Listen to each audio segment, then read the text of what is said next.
Wagwan. What is up, my drillers? Restart. I keep trying to. I wasn't even thinking of that. A new start every time. Every pod we have a new start. Last one was, what is that, brothers? Just getting worse and worse. Up, my drillers. Welcome back to... free up, my guy. That's a bit topical. A bit excessive, man. Welcome back to the pod. Episode 3 of the Lifted Lifestyle Podcast. Today we've got the most special episode ever. So exciting. It's like top 3 podcasts that I've ever done, probably. We're doing 2 actually today, aren't we? Double filming. Let's start with that. Why not? Let's start with that. Why are we double filming? I am heading to France. Yeah. France, if anyone doesn't speak like French or whatever. Cheers, mate. Yeah, cheers. Yeah, so I'm going on Friday with my family for 2 weeks, just over. Going for 2 weeks to the Alps, to a place that we go to all the time, which should be quite fun. But I'm obviously leaving bro. Bro is in me, I'm bro. Yeah, so we're doubling up on the pods today. Next week will be a Q&A pod. Next week's going to be awesome. Next week's pod's going to be really good. We're filming that one today. So go subscribe. I always forget to say this. Subscribe, take a photo, screenshot us, put it on your stories. And no one's done that yet. No. And there's actually listeners now. Like, there's a few people I think who have listened to both so far. And they've still not done it. So what are you doing? Maybe we need to do like some sort of incentive. Like a prize. I don't know what we give away though. Yeah, we could do, if you share it to your story, the person who gets the most views on that story, they've got to screenshot it, send it to us. You can get a training session with us. You can make them a nice coffee because they slap. Man. Maybe like a crate of monsters or something. Yeah, we should actually do that. We could do something like that. Just makes people actually listen and maybe like once a month. Yeah. Anyway, go to France. So I'm not going to be doing a pod, and also a bit of a switch up on the training front as well. So I'm going to be going raw with the training because it's all like free weights basically. It's all mid. I think they've just got a leg press, which is really, that's a big improvement. Yeah, it means I don't have to do my horrendous squats when I'm there.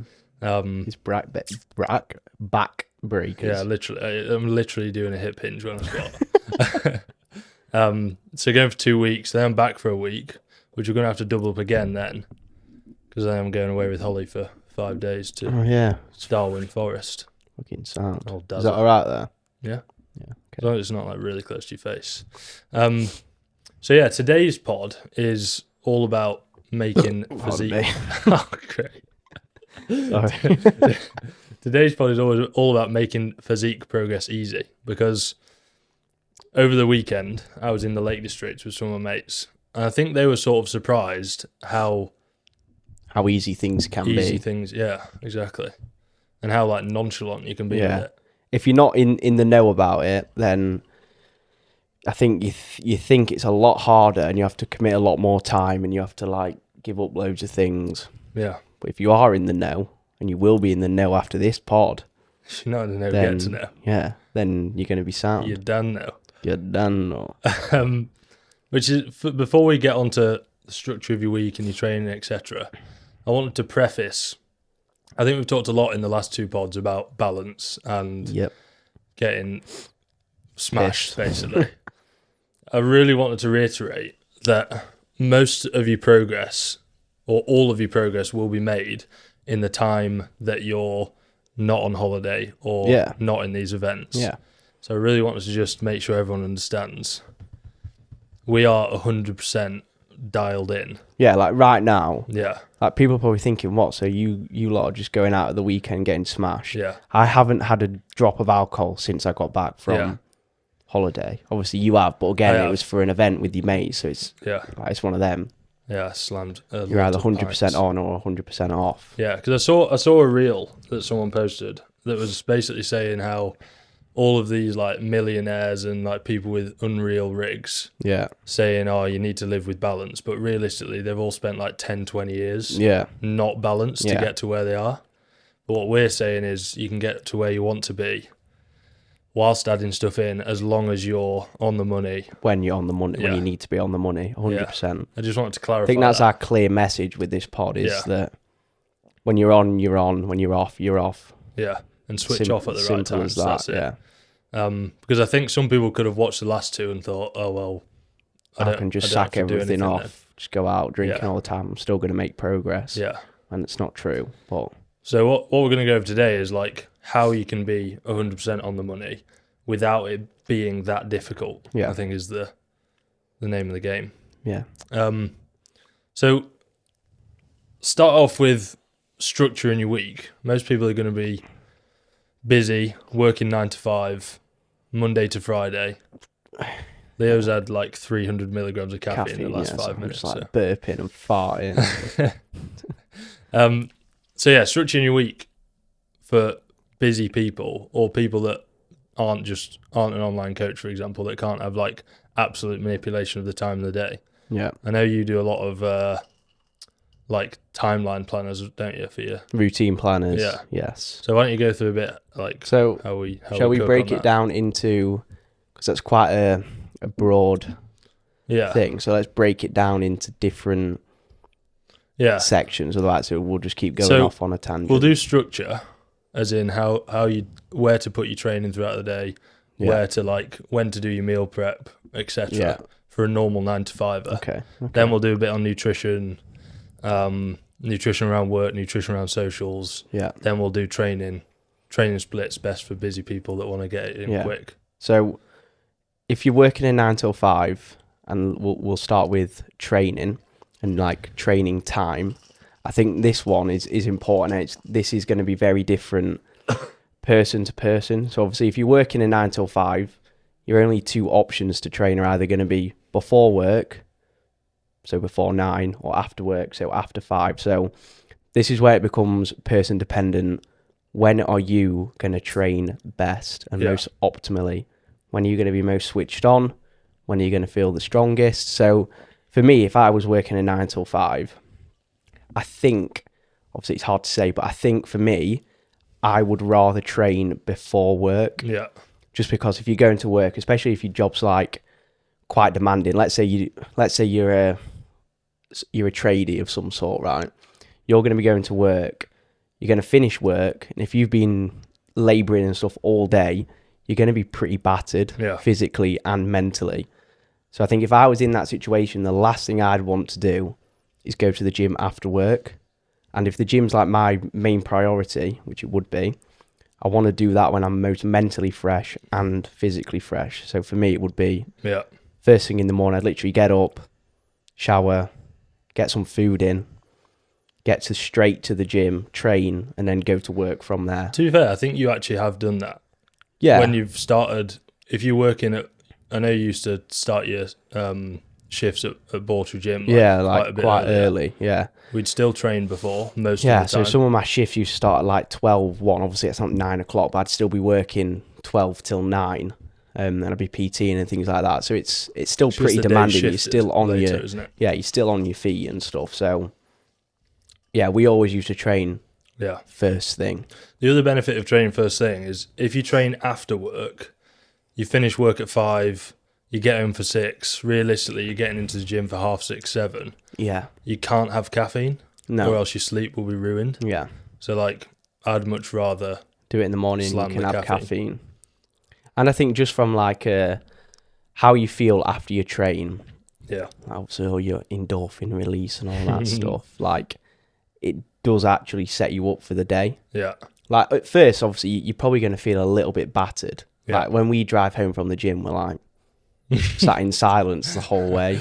But once you've got out of that phase of being a little bit battered, you are set up for the day, and it definitely makes you more productive. So if you're working like an office job, I think mentally it's good to just start with some form of exercise. Yeah. I know it's probably it sounds a bit weird coming from me especially, because I only online coach. Yeah. But if you look at our schedule anyway, like today, realistically, if you're going to work, would you go to the gym, come back home, and then go to work? If you can tie it in better, all into one, it's then, like today, for example, we'd have got to work for 9. Yeah. If we were working near to the gym. Yeah. So that's probably a big point. Like if you can try and structure your travel. Yeah. Also, then it doesn't feel like because some people are going to see the gym as a chore. It almost doesn't seem like a chore then. It's more just part of your routine and it's part of your travel to work, basically. Yeah. So, like, at the end of the day, what else are you going to be doing? You're probably just going to be spending longer in bed. Yeah. Or just chilling out at home. Like, you can easily go get a session, even if it's 45 minutes, half an hour. Yeah. Like, I know for sure that we've had sessions, even on holiday, where they've been 45 minutes, and they've been like some of the best sessions we've probably ever had. Yeah. We'll get on to that in a bit, how to make them quick. Yeah. Yeah, I think you're sort of making a decision between, okay, do I want to go to sleep earlier and wake up earlier to go to the gym? Yeah. Or do I want to go to the gym after work when you're going to need a lot of motivation to get to the gym? But again, that's why I said it's probably quite person dependent, because exactly. If you're not a morning person, again, I think that's a lot of placebo involved. But if you're not a morning person, then potentially training after work, if you feel energized, that's going to be better for you. So that's where I think it comes down to person dependent. And if they're struggling to make the decision, I would opt for most people the earlier option. Yeah, I think most people do that anyway, from what I know. Yeah. But there is definitely people who go after work. Yeah. So the biggest thing, if you are struggling to get up, if you want to kind of reset your old body clock, circadian rhythm, when you get up, if you're having a coffee in the morning, like, just try and spend a bit of time outside. Yeah. And you'll wake up really quick, and that's going to help you get to sleep later on in the day, etc. So that's a good structure for training. Pre-work or post-work? Most people are going to do pre-work, I think. Yeah, I'd say so. In terms of, we can kind of flow this in nicely to nutrition. How you'd structure your nutrition in terms of like the week. If you're working, if you're busy, you've not got a ton of time, how do you make it easy? Do you have any? Yeah, so for example, with going back to the routine planner, with Brad, obviously he works a trader's job. I'm not sure what exact trade it is, but he was struggling with obviously meal prepping on the day. Yeah. So for example, I think he starts work at like 7 o'clock in the morning and doesn't finish till 5, 6 o'clock. So there is time to do it in the morning if you want to do it every day. But like for Brad, he needs to be getting up at like 4:30, 5, and he doesn't want to do that. So that's completely fine. So with him, what we've done is he now is going to be meal prepping his meals for work for Monday, Tuesday, Wednesday on a Sunday. Yeah. So it's all done. It's there, it's ready in the fridge. He doesn't have to think about it when he gets up in the morning. He can just cook his breakfast as usual, take his meals out the fridge, go to work, then he'll have another meal when he gets back, and then he'll go train. Yeah. So, and then same again, Wednesday he has a rest day, or it might be, no, Thursday, sorry, he has a rest day.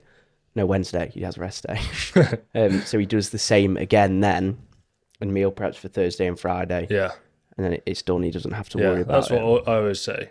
2 times, if you prep 2 times a week. Per week, yeah. 1 for 3 days, 1 for 2 days. And if you really want to, you can do it for the whole week and do it Saturday, Sunday as well. But realistically, like, you're probably going to be a little bit more flexible. I actually think, to be honest, if you've got time to do it in the morning every day, I would. That's like when I used to do it. I do it every day.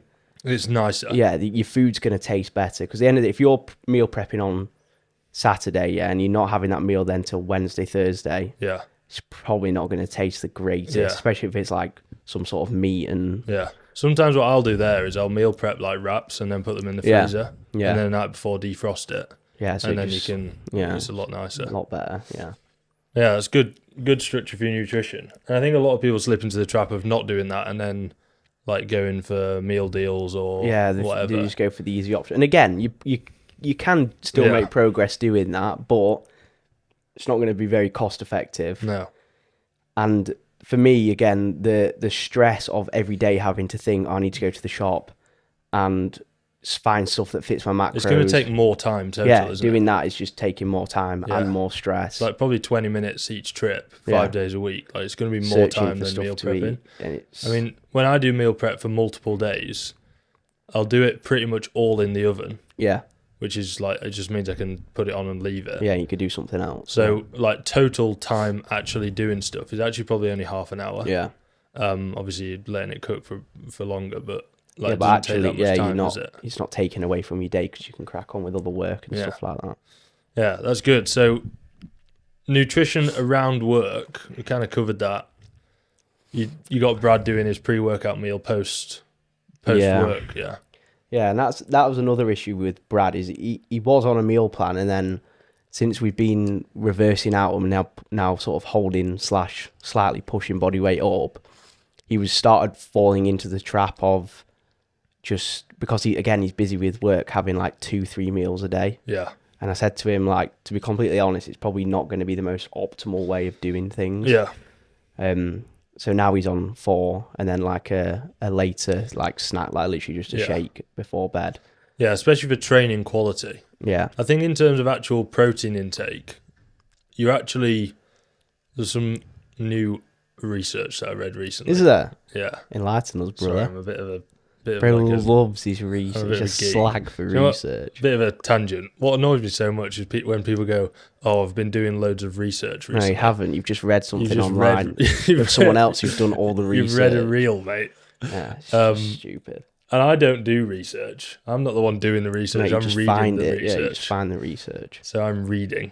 But basically, there was a nice little study that basically showed if you're going to be getting, people have talked before about like max hitting 30-40 grams of protein in one meal to kind of max protein synthesis. Yeah. I mean, I did say that to Brad, to be fair, but yeah. So I don't think it's necessarily 100% confirmed that you should do this, but on an off day, if you've missed a few meals or whatever, and you go in one of your last meals of the day, and you have like 100 grams of protein in that meal. Yeah.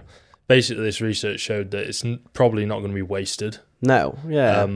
So if you're having like a bit of a slower day and you can only get 2 meals in, like just make them bigger and you'll be absolutely fine. It's not going to make a difference. I think the only issue you might come across is like digestion, but like one day of a bit poor digestion, it's not. I mean, I used to have like 1,500 calorie bowls of Cocoa Pops and sounds. So. Yeah, I used to do that as well. You're probably all right.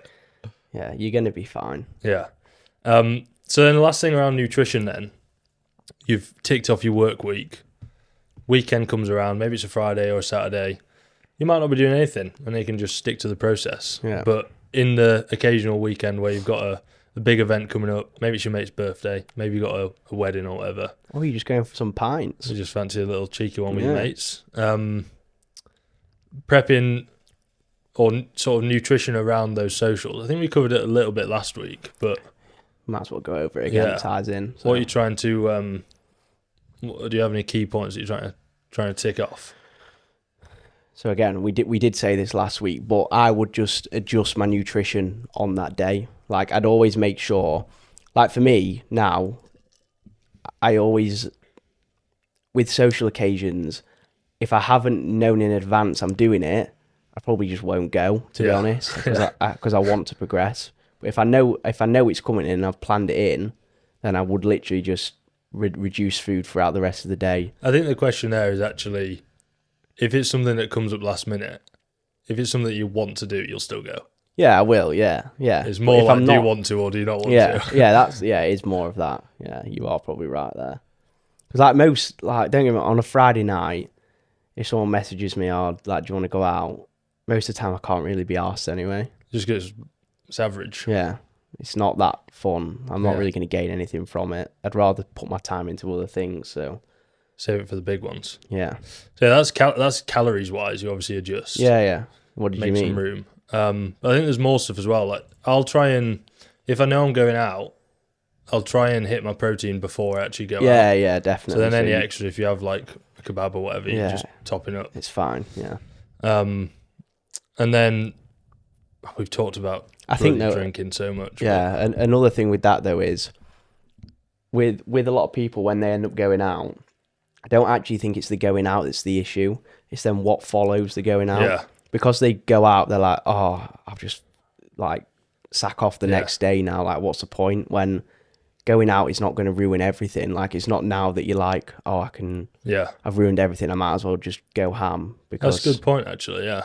People go out on a night out and then get up the next day and they're like, oh, now I need to go have a Mackey's to make me feel like having a Mackey's, right? If you're hungover, it's not going to help. That's not the thing that helps, is it? That is not nutritious. Like, you need to get nutritious food in. Yeah.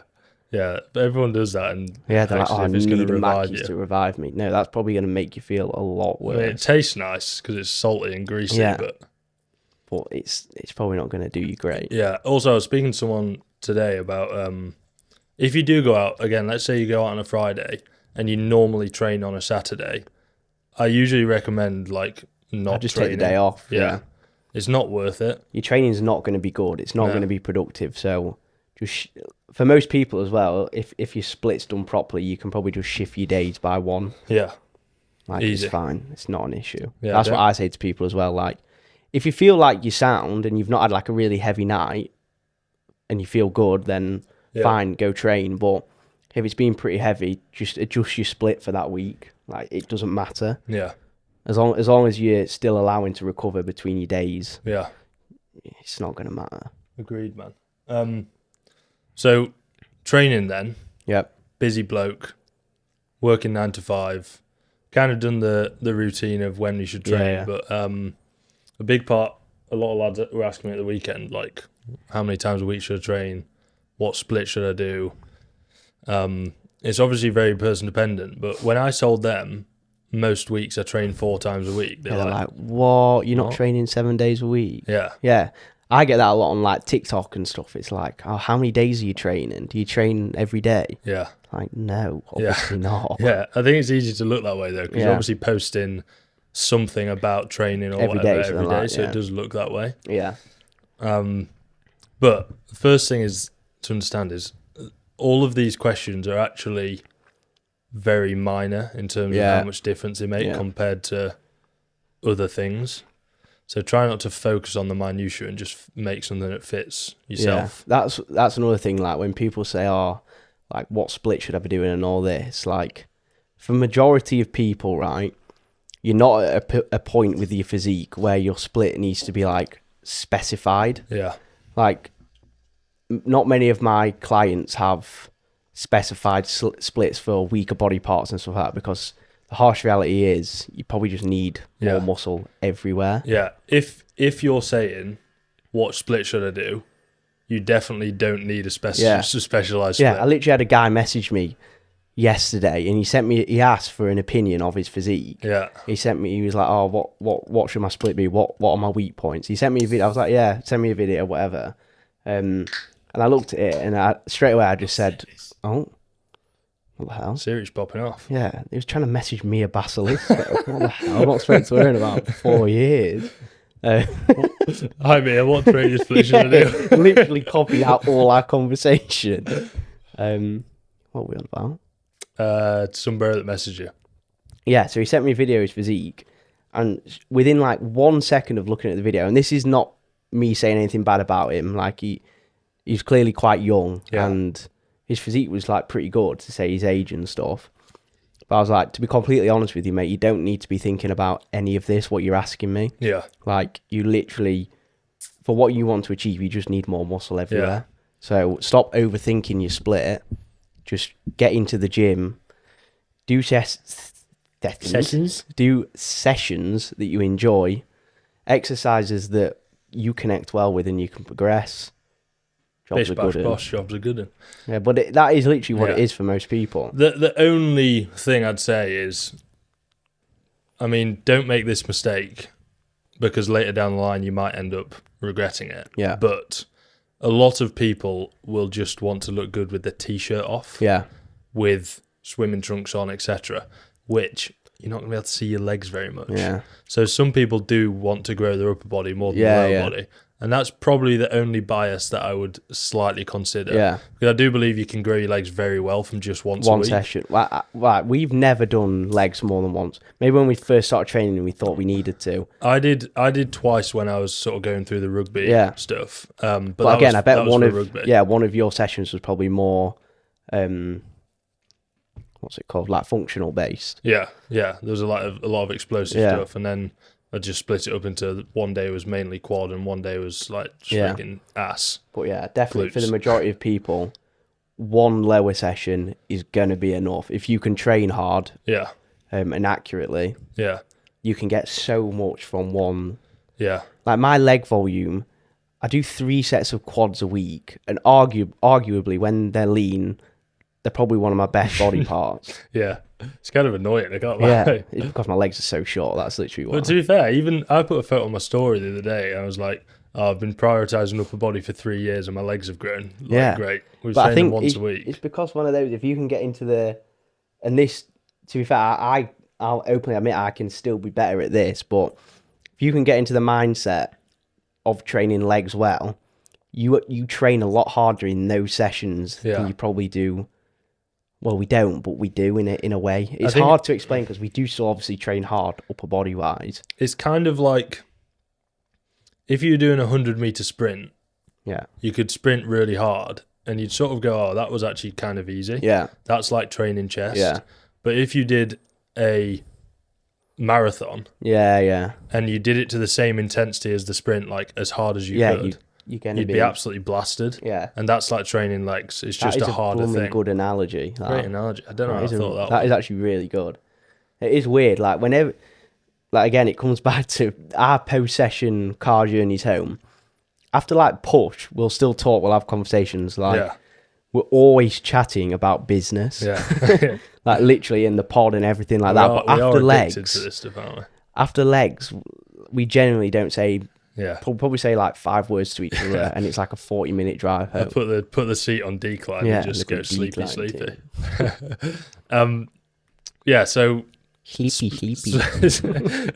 Splits then for someone that's working 5 days a week, Monday to Friday. They probably need to grow overall everywhere muscle. Let's give them a couple of options, like 2 or 3 options. What's your first go-to, so, let's say? This would be contradictory to what we just said, but you could go literally upper, lower, upper, lower. Yeah.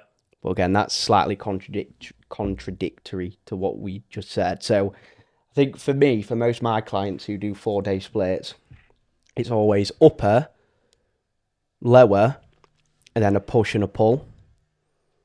Because again, majority of people, they want that like beach body look. So you're always going to prioritize upper body. And like we said, if you can train legs really effectively, one session will do you. Yeah. I think that's the first point. 4 days a week, I would say, if you're a busy guy working Monday to Friday is where you need to be. And I think you do still do 4 days. Yeah. I did 4 days all through my prep last year, my off season last year. Yeah. It's only really that I went to 5 days just because I'm at that point now where you probably can look at my physique and be a bit more specific, especially with like the category that I'm competing in and things like that. That's the only reason I went to 5 days. Yeah. I think probably down the line in maybe a couple of years, I probably will go back to a 4-day split. Yeah, I mean, I basically do 4 because I want to play cricket on Saturdays. Exactly. So, so that ties in well. Like you're busy, so you're gonna go for a 4-day, and you've got other stuff to do. So 4 days, you've gone for upper lower push pull. Is that what you just said? Upper lower push pull. Yeah, I think that's probably the sweet one. Option 2, if you really want balanced, upper lower. Yeah. And for a girl, I'd probably go upper lower. Or you could do what you just said, upper lower push pull, and make the pull a posterior session. Yeah, posterior session. Bit of glutes in there, a bit of hamstrings in there. Yeah. To get a bit more a little bit more of that going on. And then if you're really busy and maybe you've got a few things on throughout the week and you can't get in 4, 3 also works. Yeah. I think at that point you're probably leaving a little bit on the table. Yeah. I think everyone can get 4 sessions in, especially if you don't work a weekend. Yeah. Like you can probably get 4 sessions in. Yeah. But for example, I've got someone that I coach, they do like lacrosse on a Monday, and then they do football training on a Wednesday, and then they do a game on a Saturday. Yeah. So in that case, 3 is better for them. Yeah. And in that instance, I either go upper lower full body or 3 lots of full body sessions. Yeah. Or you could even go upper lower upper. Yeah. Or literally push pull legs. Yeah. Or lower upper lower, depending on what you want. You're gonna make progress. So hopefully you can see there's plenty of options. Like it doesn't matter too much, I don't think. Yeah. And again, it all depends on the client. Like again, like with Keats, he has a game and he trains 2 or 3 times a week. Yeah. And he still trains in the gym 4 times a week. Yeah, and it's fine. And he's completely fine. But that's, again, just because we've managed his routine so well. Yeah. And he knows what to do every hour of the day. Yeah. And he wants to train 4 days a week. Like, if I said in his check-in this week, we're going to go to a 3-day split, he'd be like, what? I don't want to do that. Yeah. See you, mate. Yeah, see, I'm sacking you. I'm hiring Harry. Yeah.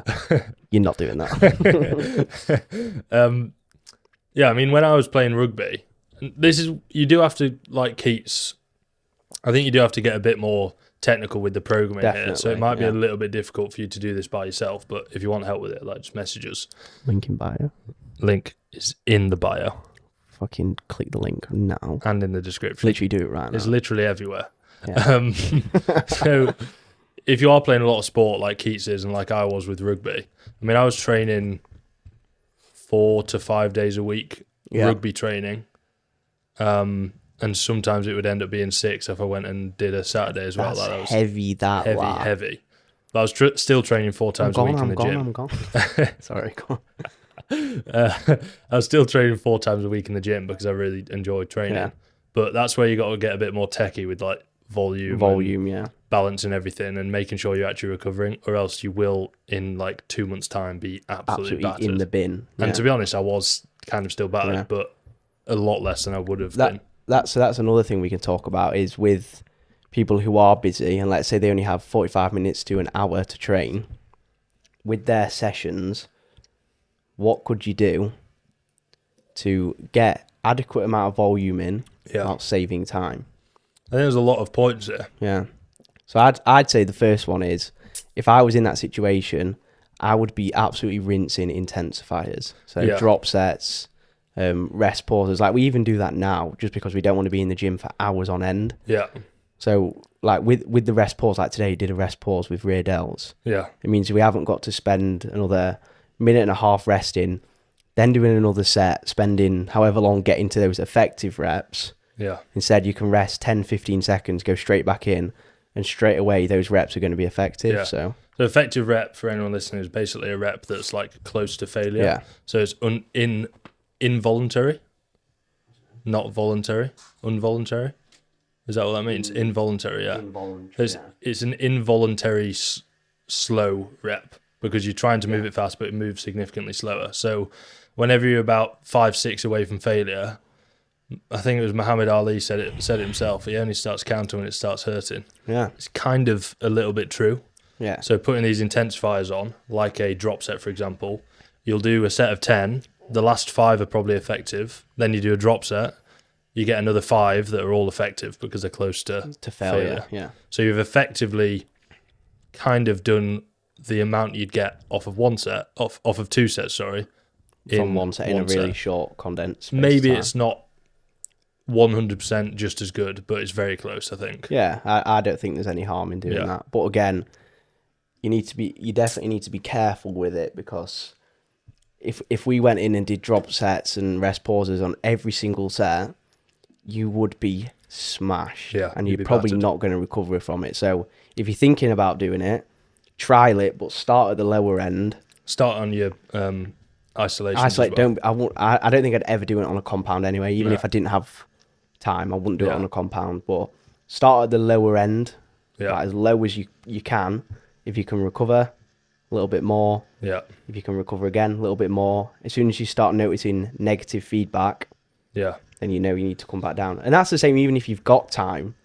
Yeah. Like, still don't be scared to freaking push your volume. And that's something we've done a lot. Yeah. We were scared of pushing volume, but now we've really got out of that. And you realise you can recover from a lot more than what you think you can, especially if you're nailing everything outside of the gym as well, like sleep, nutrition. Yeah. Yeah. I think one of the biggest mistakes people make when they're doing intensifiers, let's take drop sets, for example, is they'll be doing the working weight and then they'll drop to like half the weight that they're doing and do like another 20 reps. Yeah, you can literally drop one pin and get like another 3 to 5 reps. Yeah. Because they're the reps, again, they're going to be effective reps. Count. Yeah. So that's number one, how to make your training quicker.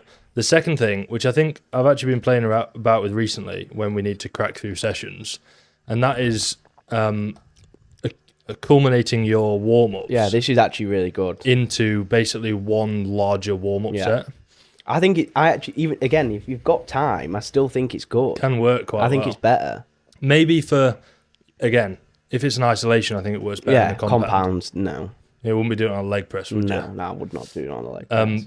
Unless I seriously want to get out of the gym. Yeah, I want to leave Which most of the time on legs probably do. But basically how we do it is, rather than doing your first warm-up, getting off, waiting 2 minutes, doing your second warm-up, getting off, waiting 2 minutes, you stay in the exercise. On the machine, yeah. Rest like 5 seconds. Pardon me. Oh my God, I'm so sorry. Oh my. It's this. It's Max Verstappen, man. Max is coming out of you. Isn't it?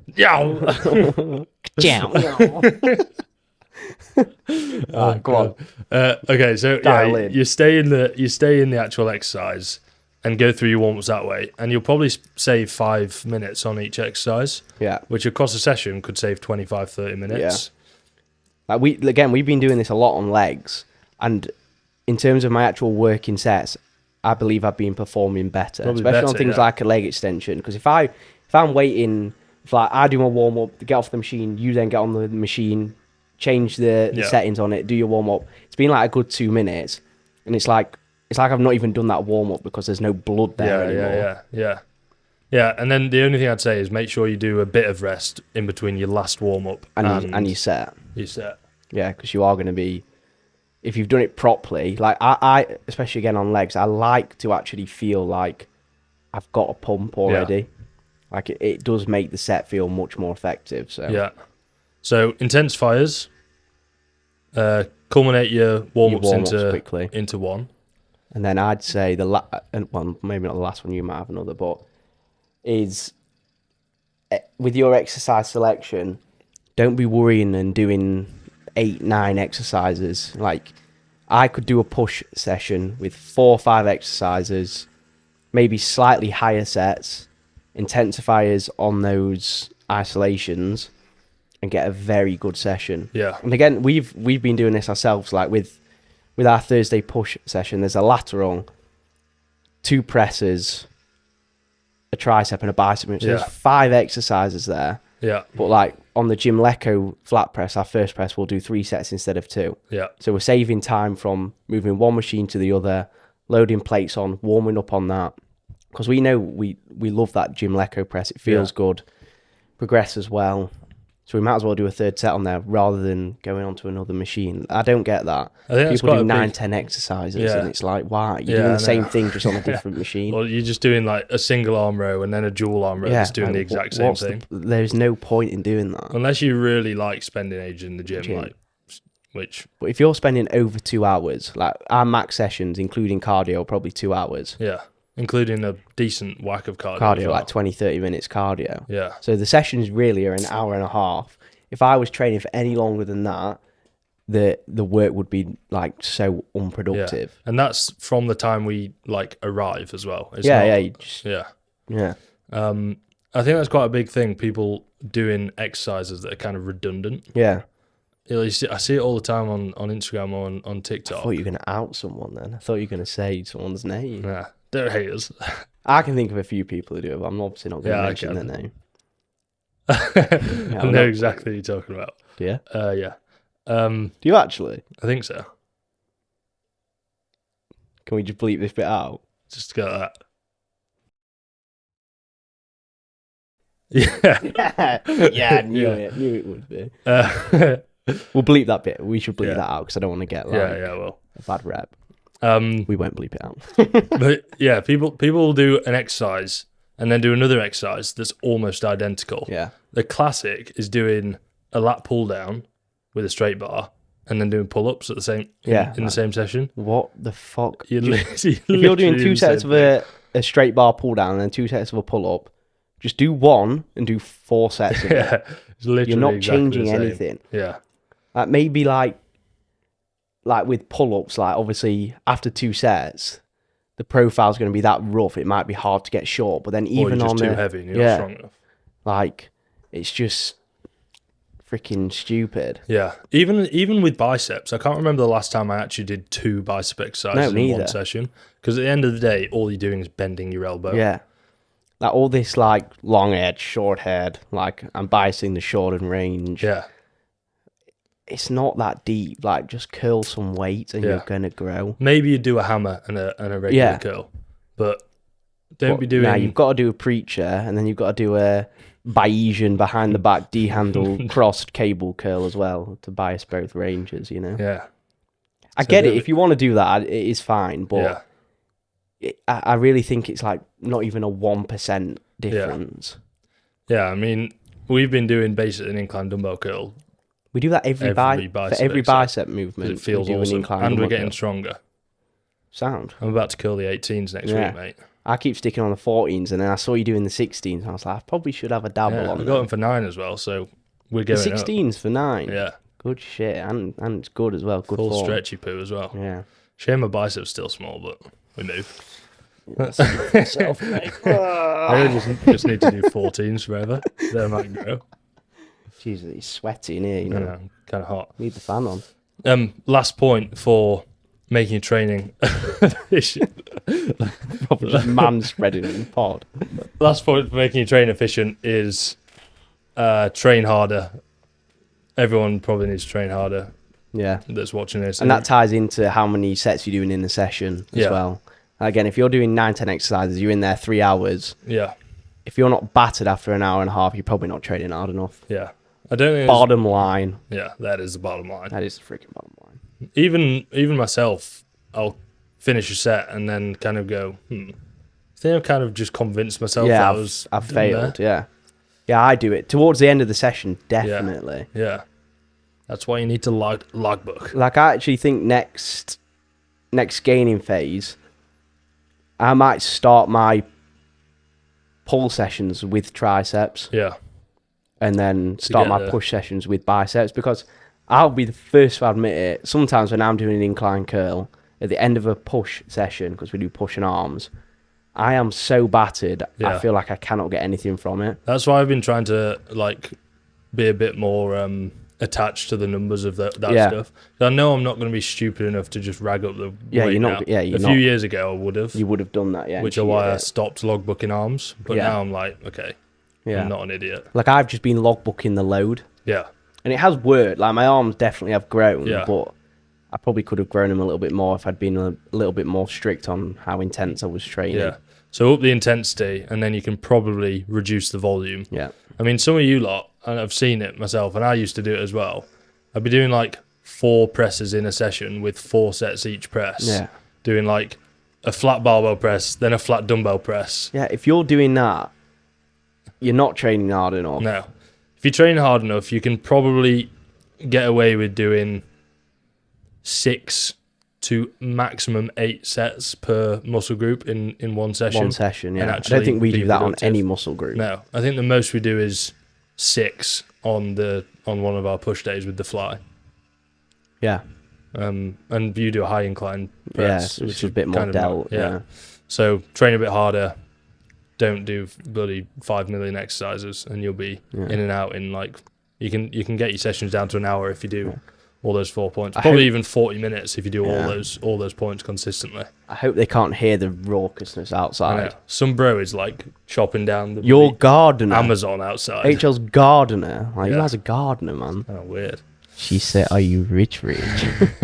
Some gardener trimming bushes outside the window whilst the pod's on, and the windows are shut, so it's 1,000,000 degrees in here. I'm hoping these puppies. I think that's it for this pod. You know. Yeah, I think it was a really good pod.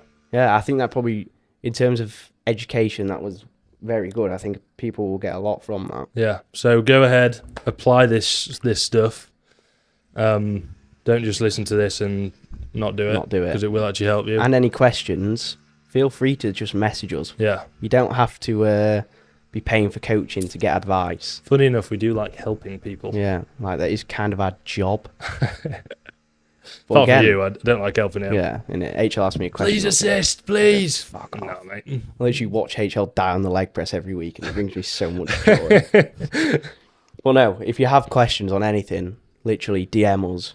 I'm not going to send you my PayPal to pay me a $5 for asking a question. Might do. I probably will.